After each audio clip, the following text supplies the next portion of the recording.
motorcycle fans, the Isle of Man, halfway between England and Ireland, is just about the most important place in the world. You see, it's the home of our tourist trophy races.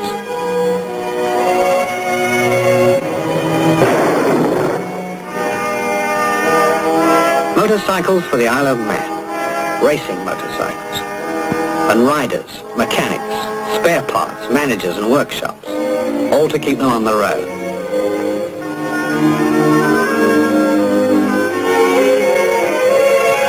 Young Jeff Duke of the Norton Works team meets the boat bringing Harold Daniel across and Joe Craig, their team manager. He's also the engine designer back home in Birmingham. Now, mind those bikes, they're the new Nortons. But far outnumbering the official works teams are the private sponsors like Ted Pink. With the AJS comes Leslie Graham, 1949's world champion. Oh, here's a foreign machine, a Guzzi twin from Italy. Phil Heath, he makes riding more or less a full-time job. Harry Hinton and Eric McPherson, Australian. Journalist Bob Holliday, that's me, just for fun. Racing motorcycles can't be ridden under ordinary traffic conditions, and getting them away from the quayside is often done with a side carrier, or at the end of a rope.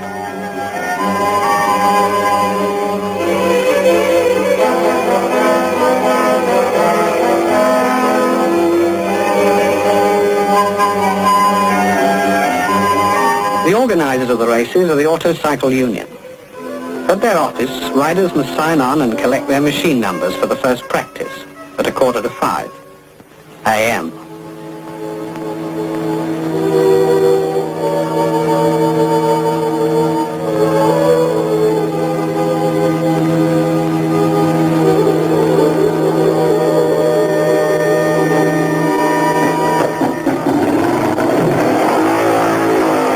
Here comes the AJS team. Bill Doran makes his second appearance on the island as a manufacturer's entry. Les Graham would have won the 1949 Senior TT if ignition trouble hadn't stopped him.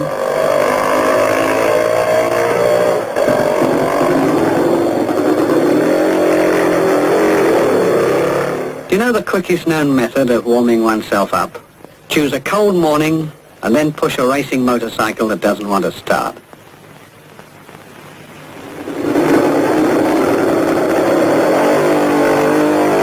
This bulbous-looking machine is an Italian Guzzi, ridden by Bob Foster. He made the fastest lap in last year's senior race.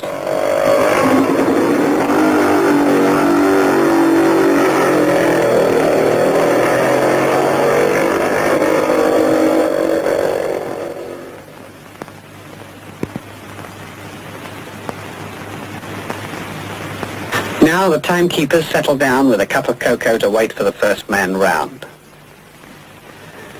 1.5 miles from the start is the S-bend over Braddon Bridge. And then there's a twisty half-mile to Union Mills, a second-gear corner and a favourite watching point. At Sulby Bridge, Bill Doran has a planned stop to let George Rowley and some AJS fitters alter the carburettor setting.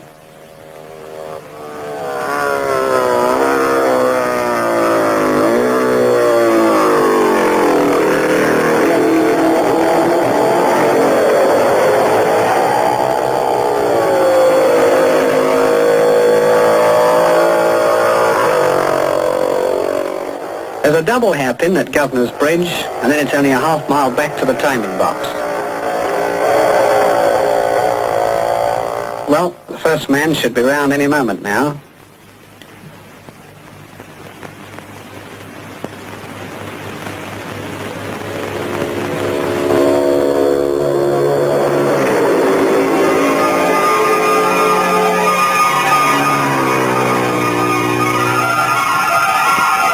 On fine mornings, 3 laps can be got in before 6:15.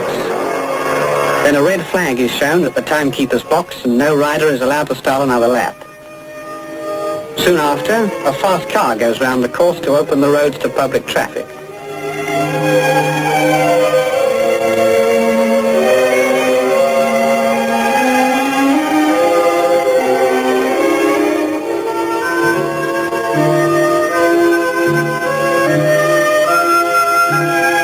Now the post-mortem begins.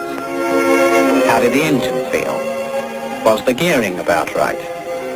What was the course like after a year's absence?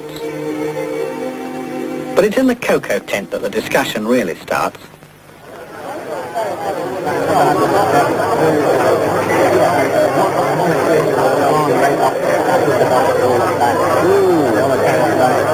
Look, there's Wally de Silva from Ceylon.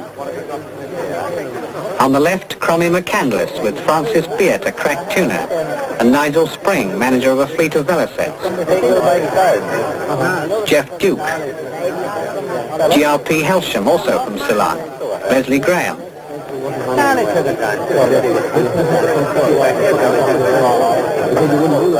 And now, home to breakfast.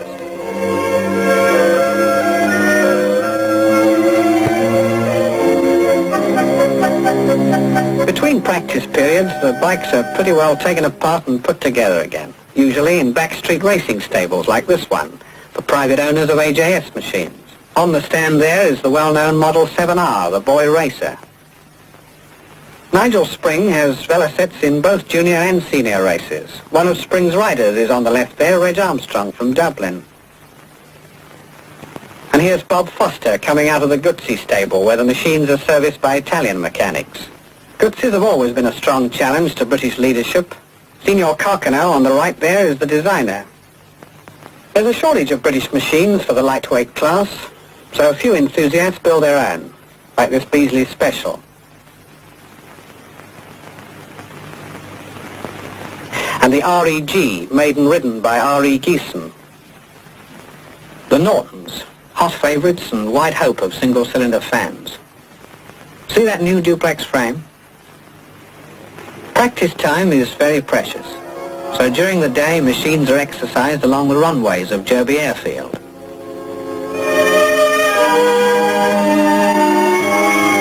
That's Frank Fry with his Velocet, and Ted Friend looking at Graham's senior mount, the twin-cylinder double-knocker AJS.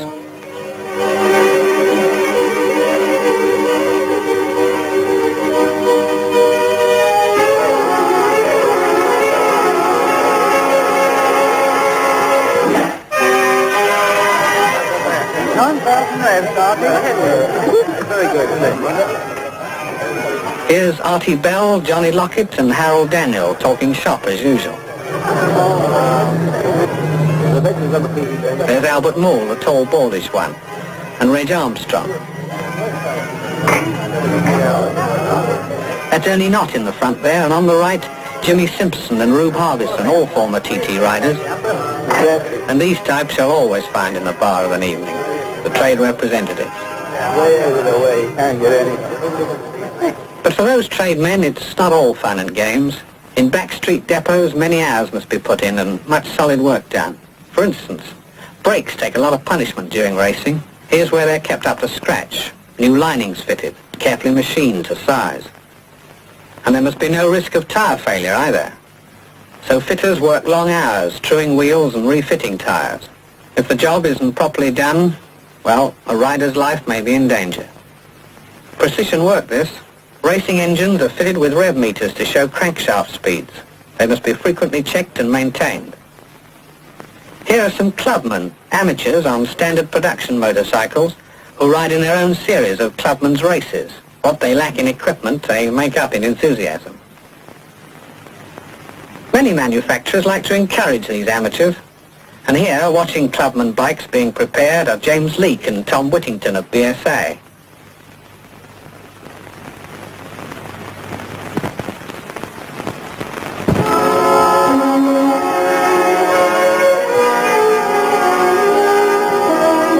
During the Saturday and Sunday before race week, the spectators arrive. Douglas becomes crammed with racing addicts, and the roads swarm with motorcycles. Enthusiasm is, well, pretty infectious. Hours before the race, crowds make their way to the best vantage points. Often the quickest, and sometimes the only way, is along the racing circuit. But first, let's have a look at the TT circuit. After a steep descent and a sharp right-hand bend, the road twists almost continuously to Glen Helen. At the top of Craig Willis Hill, there's a long straight. Then fast, gentle bends to the Laff Hump Bridge. A very fast straight for a mile or two, then twisty again to Ramsey and the start of the mountain climb. It's 7 miles uphill to the bungalow, and then a fast winding run with short full-bore stretches downhill to Governor's Bridge hairpins and the end of the lap. On Monday, the junior race for 350cc machines was held. On Wednesday, the clubmen's events. Now it's Friday, the senior TT, and the climax of a week of speed. As the riders get ready for the race, the grandstand enclosure fills up. But this is something of a social occasion, too. There's Douglas Terry, president of the Manufacturers Union. And that's Phil Vincent of the Vincent HRD Company. Jimmy Alexander, an ex-TT rider of pre-1914 vintage. Gilbert Smith, Norton's managing director, with Rex McCandless, who designed their bike's frame. Harold Daniel is the oldest man on a Works Norton and lap record holder. Jeff Duke, the youngest, with his pit attendant, Dr. Steve Derbyshire. Jock West, AJS team manager. And since Doran broke his leg in practice, West's team consists of Les Graham, a likely winner, and Ted Friend, shaking hands with Johnny Lurani from Italy. Bob Foster's among the favourites too, and Reg Armstrong, an Irishman at 22, should be up with the leaders. 30 minutes to go. 15 of them allowed for warming up engines, on a half-mile stretch of road between Governor's Bridge and the grandstand.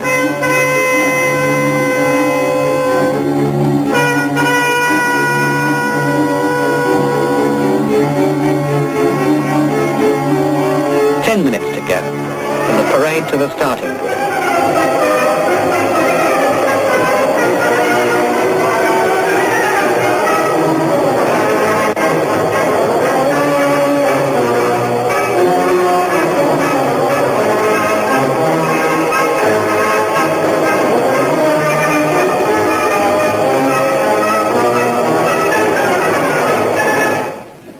It won't be long now.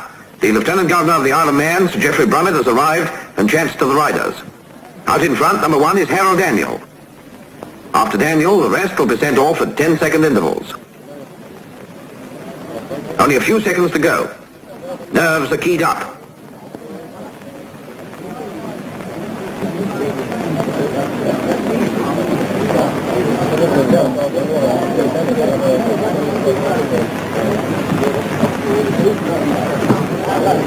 There's the maroon and the flag's down. Will the engine start? Will it? Yes, he's off. 40-year-old Daniel, perhaps the wiliest man on the course today, has clear roads and 7 laps before him. Let's follow him round the first lap. Down Bray Hill at over 100 miles an hour and on to Quarter Bridge, where it's bottom gear for Daniel and easy with the throttle.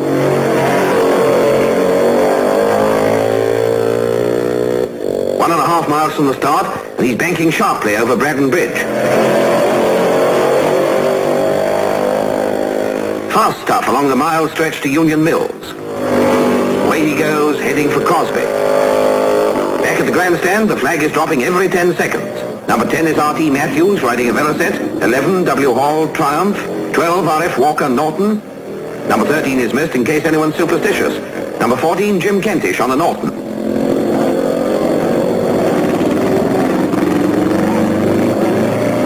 Here goes Ted Friend on the twin-cylinder AJS, nicknamed the Porcupine, from the spike finning on the cylinder head.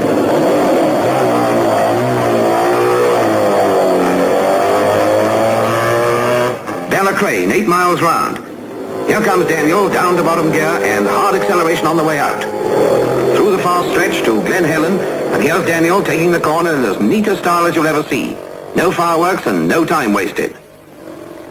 Foster gets ready to give it the gun. She's fired and the Goodsey's away. Foster's Goodsey may well be the fastest machine on the course today.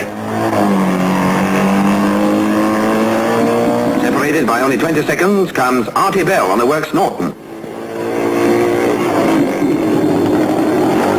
A scrap will develop between them if Bell can catch up the leeway.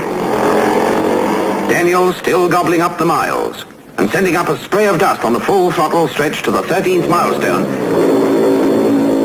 Then on through the village of Kirkmichael.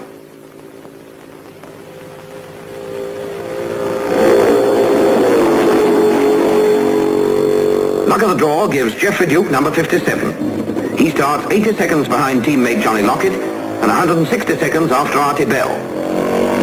And the same interval, 160 seconds ahead of the AJS star Leslie Graham on number 73. Back to Daniel. Bridge at Ballaugh. And now he's past the halfway mark and is at Sulby with about 17 more miles to go to the end of the lap. Past Ginger Hall, one of the most deceptive sections of the course. Rams is about sea level, and in the next 7 miles, Daniel will have climbed to 1,400 feet. Round Ramsey hairpin first, and now comes the section where the more skilled riders gain their biggest advantage. There are many high-speed bends calling for courage and precise judgment, and a few S-bends like this, the gooseneck.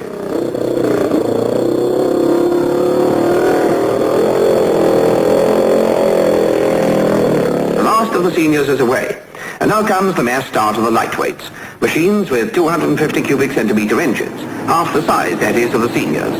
There's going to be some close scrapping amongst those 25 babies. But we leave the lightweights to their race and get back to Daniel.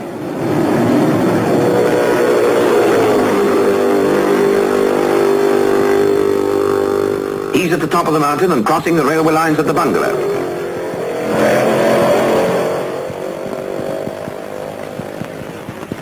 Now for the downhill run, Keppel Gate. Kate's Cottage and making 120 miles an hour down to the right-hand sweep at Creighton Bar. Through Brandish, Hillbury and Signpost Corner, and here he is at Governor's Bridge.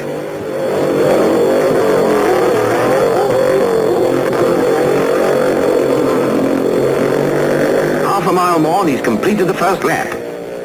89.63 miles an hour from a standing start. And as Daniel starts on his second lap, let's have a look round the course at some of the others. Here's Ted Friend at Keppel Gate. Artie Bell, number 41, is at the bungalow, and has already passed Bob Foster, 39. Jeff Duke is at the gooseneck, in front there. There goes Les Graham over Sulby Bridge. And here's Bell crossing the line at the end of his first lap. Johnny Lockett comes along exactly 80 seconds later. That makes them level on time. And now Geoffrey Duke. 24 minutes, 47 seconds, beats Daniel's 91 miles an hour lap record, but it won't count officially because the starting grid is 70 yards ahead of the timing line. Hello, trouble already. Matthews has just completed the lap and must call it a day. Here are the depth leaders at the end of the first lap. First, Jeff Duke. Second, Harold Daniels. A dead heat for third place between Artie Bell and Johnny Lockett. Fifth, Les Graham. And sixth, Bob Foster. And now lap 2. Here's Bills and Brett at the laugh. There's Reg Armstrong taking his velocette through Keppel Gate. Glenn Helen and McCandless riding what looks like a good race on his Bergtune Norton. Dickie Day for Kirk Michael. The inseparable Aussies, Morrison with Hinton behind him at the bungalow. Manxman Tommy McEwen comes up to Ginger Hall.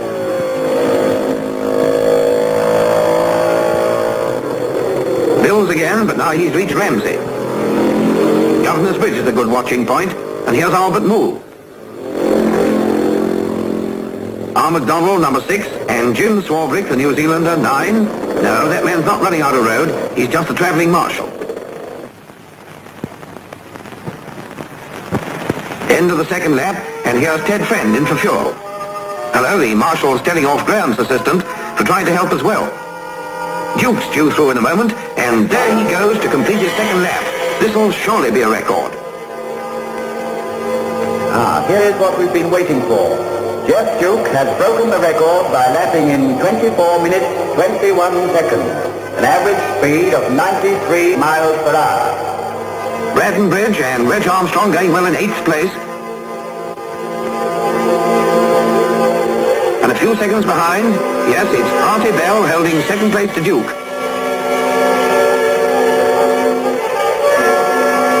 And here comes Duke himself, cutting down the starting interval conceded to Bell.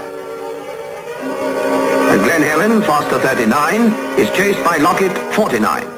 But Foster seems to be having trouble, and Lockett should pass him soon. Norton Nortons have a signalling post near Ramsey Hairpin, and the end of this lap should be the Norton replenishment stop. And here comes Johnny Lockett. That's odd, wasn't it? Yes? No? That's darn queer. Ah, there he goes. And by Craignabar, he's past Foster, and that's the end of that scrap.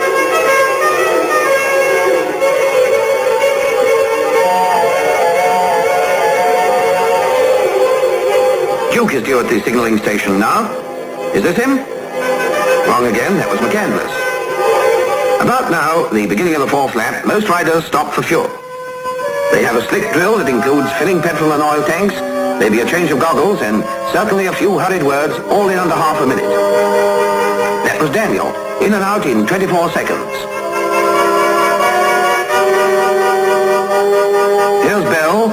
The board shows him just where to stop. It's easy to misjudge this stopping business when you're more in tune with 100 miles an hour.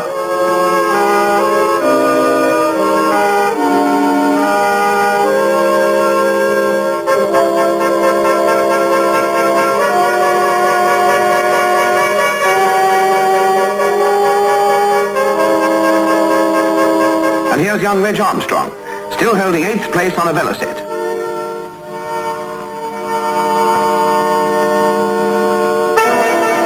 Here comes Jeff Duke.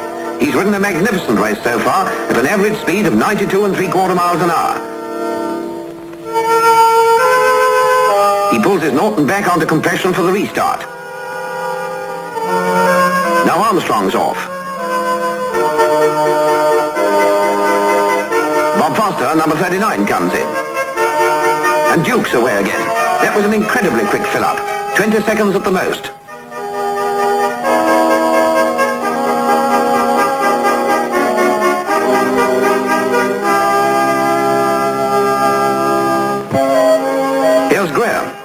He's doing more than the routine fill-up. He's bending down, attending to something up front. Looks like the brake. Not many retirements so far, but number 8, Jack Fletcher, is turning into the gate. Hard luck, Jack. It's always a sorry business to have to give up.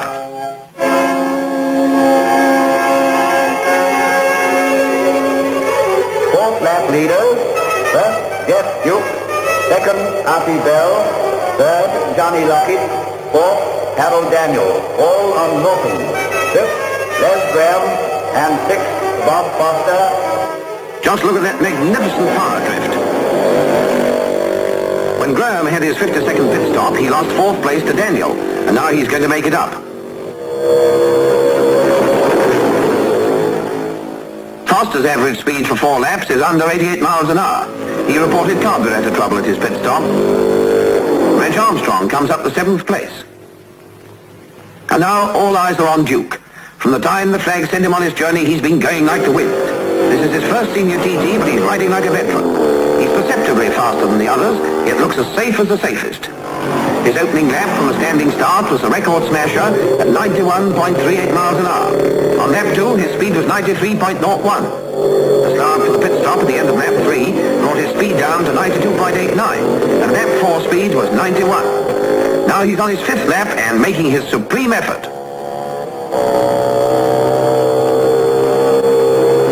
Another record, 24 minutes 16 seconds, a speed of 93.33 miles an hour.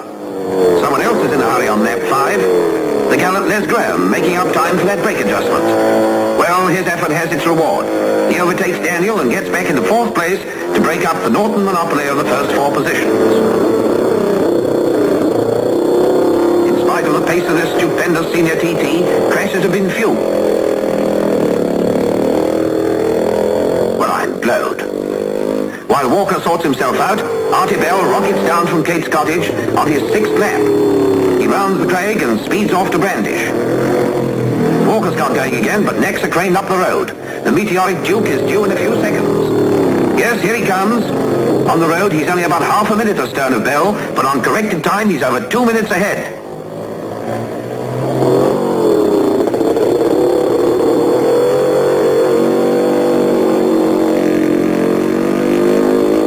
Passes Governor's Bridge. And by the time he's reached the stands, Duke is at Governor's. Hard luck, Bob Foster. He's miles behind now and can only get along by holding the carburetor. He retires at the pits. This lets Reg Armstrong up into 6th place.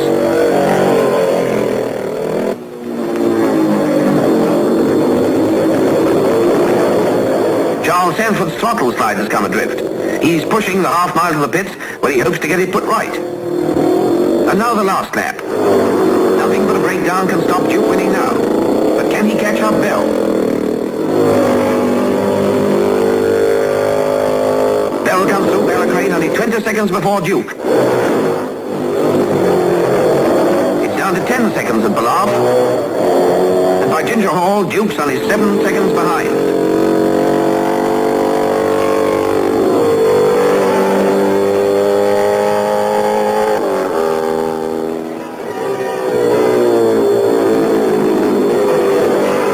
Seconds at Ramsey.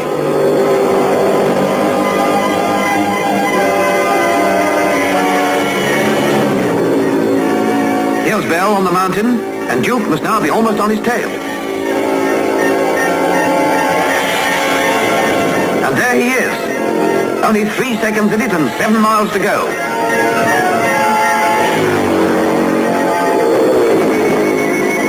By Keppelgate, the gap is down to 100 yards.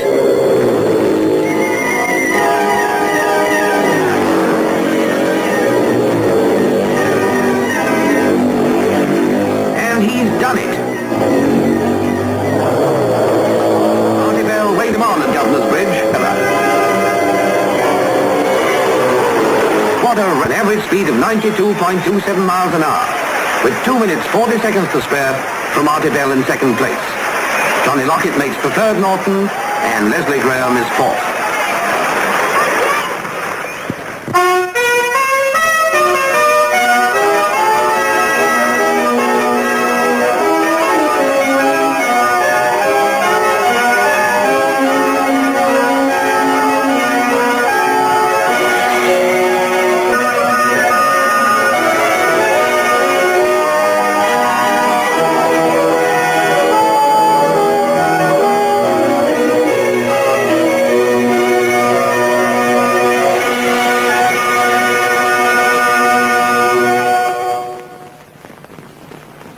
Season, winning all sorts of events, but going very, very well on this big bike. Number 19, Aaron Dick, number 8 there, and you can see Steve Spray, number 8, a privateer, desperately in need of sponsors. Steve Spray acknowledging the camera there. Number 5, young Trevor Nation from Salisbury, dare I say, young on the Rotary Norton. Salisbury, the quickest man round. Thruxton, the quickest man round the Mallory Park circuit. Number 69, Jamie Whittam on the Suzuki, another sensational young rider. And he is the man who actually rode over Brian Morrison when Morrison stepped off at the recent Mallory Park meeting. And millions of grandstand viewers saw that. Darren Dixon, number 19, on the RG 500 Suzuki, Paget sponsor. Dixon from Folkestone in Kent has won every time the TV cameras have been present, back with Morrison. This is the man most likely, but Dixon will be in there, of course, trying to sort him out. A very, very star-studded field. Of course, this being the end of the British season means that a lot of the riders who are normally on the continent are here to contest this Cadwell Park meeting. Morrison has done an awful lot at home. He had a good ride last week at Donington. Finished 3rd in the World Formula One round at Donington. No mean achievement behind Neil Mackenzie and Roger Burnett, regular Grand Prix contestants.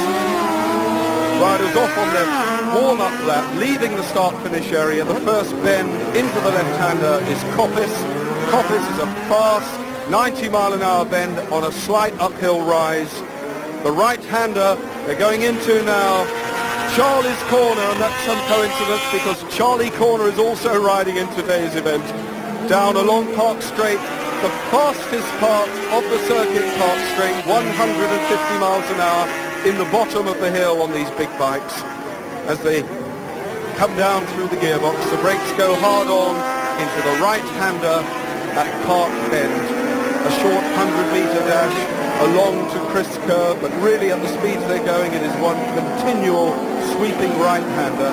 They're dropping down the hill now away from Chris Curve towards the gooseneck, which is a right, a left, and a right again, which they then exit towards Mansfield, a 90-degree left-hander, which is tightening up even more because they then flick very, very tightly into the chicane before heading off down 90-mile-an-hour straight, the left-hander at the end of which leads them to the mountain. Now, the mountain has been here since Cadwell started 50 years ago, puts the front wheel in the air as the riders come over there, pulling hard, heading away towards Hall Bends, into the wooded section. Can be a bit tricky here because the shadow is on the track never really dries out, it's damp and a bit cool. From Hall they go to the hairpin, the slowest part of the circuit, down into first gear, exiting the hairpin towards Barn Corner to complete the lap. On exiting Barn they will be in my sight on the start-finish straight, coming down to complete the lap.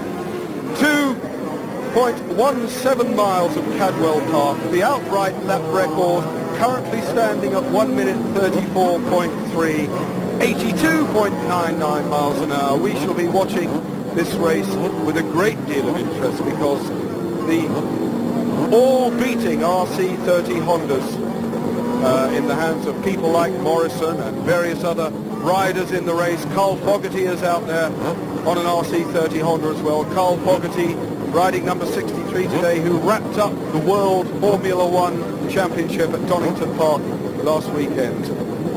Morrison on the hard right-hand side. These single swinging arm Hondas have been phenomenally successful this year. Across the front row, pole position, Brian Morrison. Next to him, Darren Dixon. Jamie Whittam goes riding number 69. Trevor Nation on that rotary Norton had some good results this year. And Steve Spray completes the front lineup of the grid. The 30-second board will shortly be going up, and as I speak we're getting 30 seconds, so 10 laps to go for the King of Cadwell Trophy. Superbikes, capacity limit, 1300cc, the lights have gone, they're all away, heading up towards Coppice, and the left-hander, we shall pick up the leader as they head up towards Charlie's. Race 1 I saw here on the Team Green Kawasaki in the first four. Exiting Charlie's on that very, very fast section, number 5 there. That is Trevor Nation leading on the north, already some 10 machines lengths. Into Park, Trevor Nation from Salisbury, 28 years of age, outright lap record holder for Thruxton and Mallory Park. Development on this Norton has progressed in leaps and bounds this year since Malcolm Heath took it to its first win at Snetterton last year. But Trevor Nation and Simon Buckmaster campaigned it very successfully. 580cc is the capacity accepted by the ACU, which is the governing body of motorcycle sport in Great Britain. But the FIM, which is the European governing body, have not accepted it at 580, therefore it is not eligible yet for international competition. Nation leading. Jamie Whittam there in second. On the Suzuki, Trevor Nation on the rotary Norton. Nation, number 5. Down goes the front. Riding with white power, upside down. For those of you technically minded, upside down front forks, which greatly improve the handling of this machine, enables him to throw it from right to left and change direction very quickly. But Nation it is, still leading comfortably on his second lap. The lightning out, heeling the Norton over. 1 o'clock 70. 20 machine lengths separate him from the second man. Up towards Park. Very positive first lap by Trevor Nation. Making it one bend. Swings out of Park and into Chris Kerr. Hardly sat up at all. Kept the machine cranked over around that very, very fast right-hander. Down towards the gooseneck. Through the gooseneck. Such is the lead that Nation has over the second and third men. And this is where the battle is at this stage. Phil Mellor in second place. Number 10, Phil Mellor.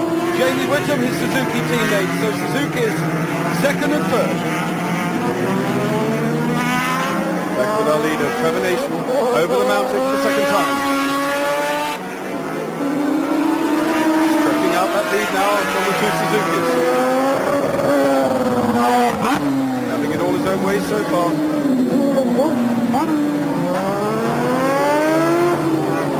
On with the front brake. Down goes the suspension. Coming out of the barn for the second time. The watch is running now on Trevor Nation. The watch is going. Let's see if he gets anywhere near. This is the battle. Whittam goes inside alongside Mellor. So Whittam going into Coppice has taken over second place from teammate Phil Mellor. Jamie Whittam in second. Phil Mellor down to third. These two had a ding-dong battle in the Formula One round at Donington last week. Mellor went out with a blown engine halfway through the race. Jamie Whittam in fourth was going very, very comfortably, and on the last lap his clutch gave up the ghost, so Whittam retired with 1 lap to do. 39 laps gone, a heartbreaking moment for him, but a good performance in world-class company. Look at the way Nation now streaking away from the rest of this pack, leaving them in his wheel tracks. Into Mansfield, through the chicane. The watch still running on Trevor Nation.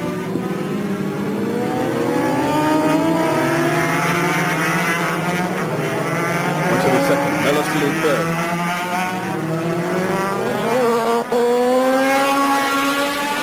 Approaching the mountain, Jamie Whittam, number 69. A double wheelie, picked it up again as the front end came down, put the power on, drove on towards Hall Bends. Trevor Nation coming down now, the watch is still running.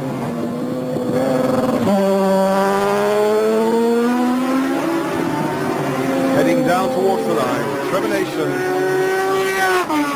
1:34.95, fractionally outside the lap record. So he still has it all to do, but he's riding a very, very comfortable race, very stylish, polished. The battle is all about the minor placings at this moment in time as Nation streaks on to a very convincing lead.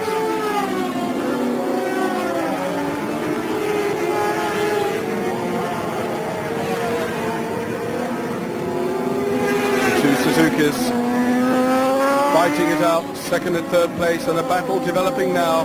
The rest of the pack closing up.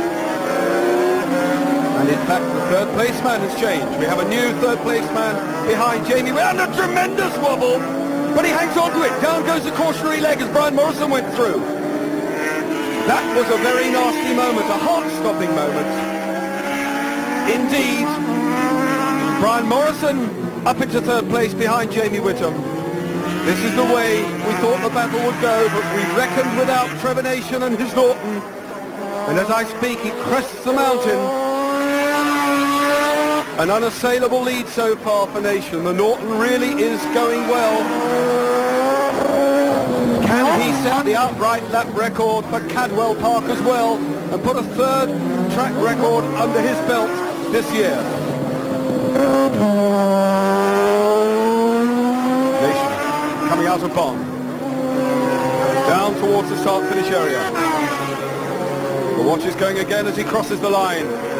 Jamie Whittam goes over in second, Brian Morrison in third, and it's Darren Dixon, number 19, in fourth place. Dixon is gonna have to work hard to get past these two because the Flying Scot, 29-year-old Morrison from Kirkcaldy, is breathing down Jamie Whittam's neck. Morrison leading the Superstocks Championship. Hopefully, and I say hopefully, subject to sponsorship deals, we'll be doing the Superbike rounds across the world next year. And you can draw your own conclusions as to how much expense is needed to contest World Superbike, World Grand Prix, in fact World anything, with the travel costs, the enormous machine preparation costs. But Morrison plans to do it. He's a professional racer. 6 years racing experience under his belt, but it's all come good for him this year. Number 2, Brian Morrison. He's delivered the goods for Honda. Whittam Still fighting off the Morrison challenge. Jamie Whittam, number 69. Morrison almost alongside as they go towards Hall Bend, and Morrison goes through. Into Hall.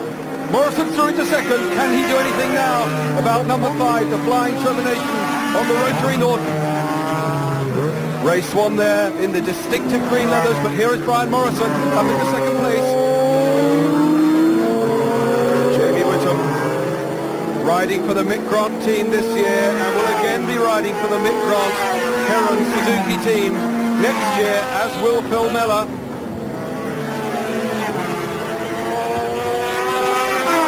Combination having a brilliant year, riding a variety of machinery, but has delivered the goods for Norton on the Rotary. Nation leading, Morrison up to second, Jamie Whittam in third, Darren Dixon up to fourth, Phil Mellor in fifth, and Steve Chambers in sixth. Nation leaving the rest of the field in his exhaust fumes from that flying Norton.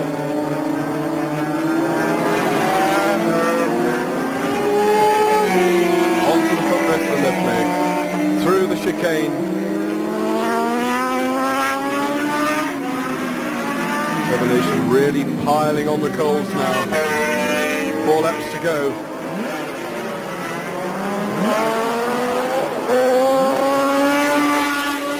On his 6th lap. Jamie Whittam, Darren Dixon, Phil Mellor still there. Distinctive yellow leathers.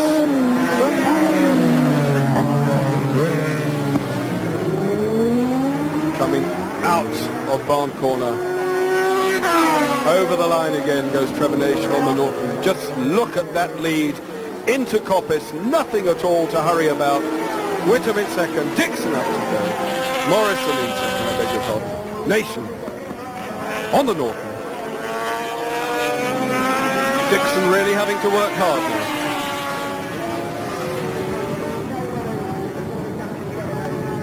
Some 400-500 yards now separates Trevor Nation from the rest of the pursuing pack. Treating Park and Chris Curve as one bend. Whittam second. Morrison has gone. Brian Morrison has gone from the equation. So Jamie Whittam in second with Darren Dixon breathing down his neck in third place. So Brian Morrison, number 2, is out of the reckoning.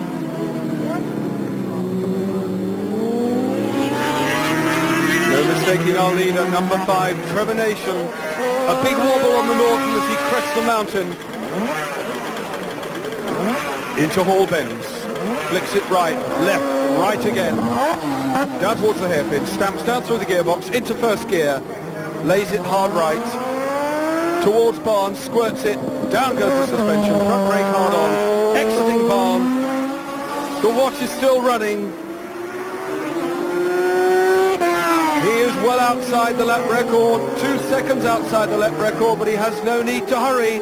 But a screaming pack coming through. Whittam, Dixon, Mellor. And that's how Dixon through. The RG Suzuki had the edge on power and went past Jamie Whittam. So Darren Dixon, number 19, now up into second place. Jamie Whittam closing, he hasn't given up yet. Jamie Whittam still in third.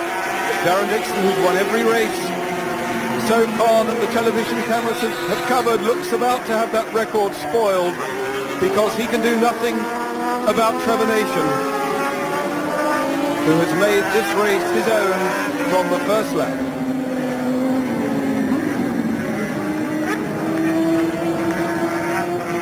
Nation into Mansfield. And the chicane looking immaculate.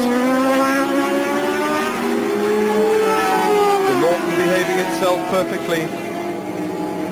Responding to Trevor Nation's every whim, twitch of the controls. Rising out of the seat, picks the front wheel again as he puts the power on. Into Hall Bends. An impeccable display of riding skill by Trevor Nation. and a demonstration by the Norton camp that they can really screw a Formula One stroke superbike type machine together, and it really opens up the prospects for this machine. If it can only get international recognition, the FIM will agree that capacity limit to allow Norton to contest the World Superbike or the World Formula One Series. Then that really opens up their opportunities. Everyone in Britain has to agree that Norton has it together. Second place man Darren Dixon on his Suzuki. So Norton leads, Suzuki second, Suzuki in third.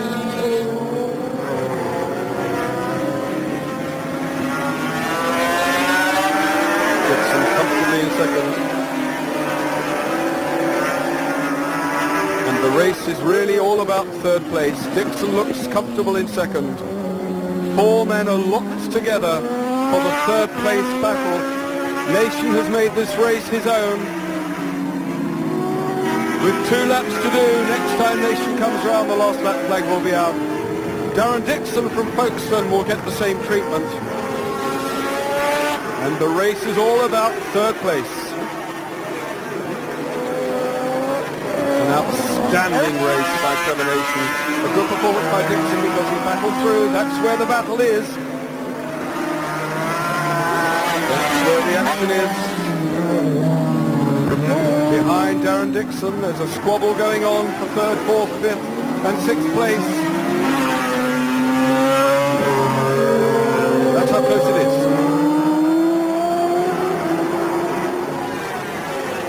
Trevor Nation, the last lap flag out, on his last lap. The distinctive yellow leathers of Dean Ashton were showing in that tussle for third place, so he's in there fighting. Nation has streaked away, totally demoralising the opposition, cruising round on what is almost now a victory lap. Another win for the Norton, a good win, leaving the Japanese opposition really struggling in his wake.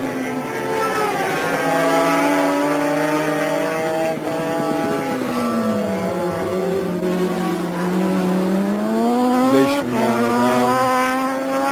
Half a lap to do. Dixon, this is where the battle is. And Whittam has been passed, so we have a new third place man in the dying seconds of the race. We have a new third place man heading towards the mountain. Trevor Nation goes through Hall Bends for the last time up towards the hairpin.